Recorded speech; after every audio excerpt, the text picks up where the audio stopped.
প্রিয় শিক্ষার্থী, আমরা আজকে অনুক্রম ধারার 33 পৃষ্ঠার জোড়ায় কাজ কয়ের 2 নম্বর অঙ্কটা করব। এটা ধারা দিয়ে আছে 5 - 25 125 - 625, অর্থাৎ এটা একটা অনুক্রম আমাদেরকে দিছে, ওটার সাধারণ পদ নির্ণয় করতে হবে।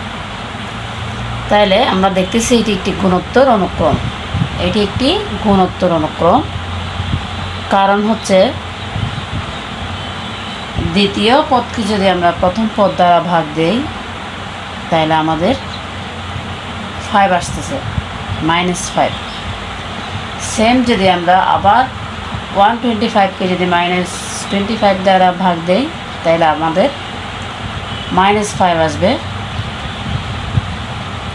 -625কে যদি আমরা 125 দ্বারা ভাগ দিই তাহলে আমাদের -5 আসবে। অর্থাৎ প্রতি ক্ষেত্রে আমাদের অনুপাতটা অর্থাৎ ভাগফলটা একই আসতেছে, তাই আমরা বলতে পারতেছি এটি একটি গুণোত্তর অনুক্রম। তাইলে যার প্রথম পদ = 5, সাধারণ অনুপাত আর সমান দ্বিতীয় পদকে প্রথম পদ দ্বারা ভাগ দিলে 5 × 5 = 25, অর্থাৎ -5। এখন এটার সাধারণ পদ হবে, সুতরাং অনুক্রমটির সাধারণ পদ ওটা আমরা জানি ar⁻n-1। এটা হচ্ছে গুণোত্তর অনুক্রমের সাধারণ পদ বা n-তম পদ নির্ণয়ের সূত্র। সাধারণ পদ বা n-তম পদ নির্ণয়ের সূত্র।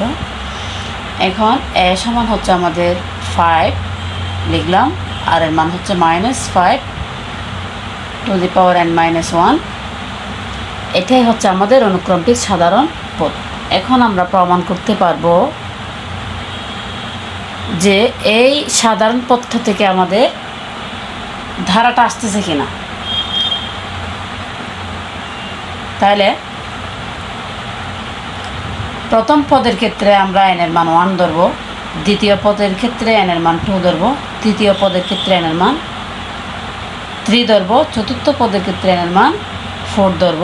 এভাবে আমরা আমাদের যততম পদ নির্ণয় করতে বলে আমরা নির্ণয় করতে পারবো এই সাধারণ পদটা থেকে। এখানে আমাদেরকে 1, 2, 3, 4টা পদ দেওয়া আছে। তাইলে আমি একটু প্রমাণ করি আমাদের দ্বিতীয় পদটা আছে কিনা। -25 আমাদের দ্বিতীয় পদ হচ্ছে -25, ওইটা আমরা প্রমাণ করব। এখন এই সাধারণ পদটা থেকে আমাদের দ্বিতীয় পদটা আসে কিনা। তাহলে আমাদের সাধারণ পদটা হচ্ছে 5 × -5⁻n-1। তাইলে সুতরাং আমরা প্রমাণ করব এখন দ্বিতীয় পদ -25 পাচ্ছি কিনা।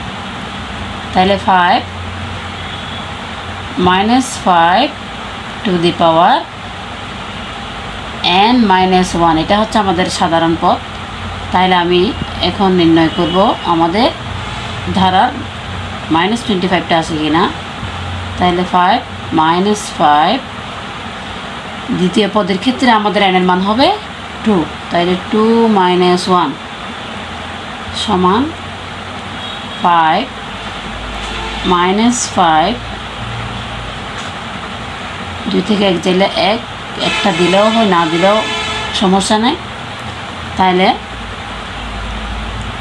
5 × -5, তাহলে মাইনাস দেখা যাচ্ছে কি আমাদের ঠিক আছে -25।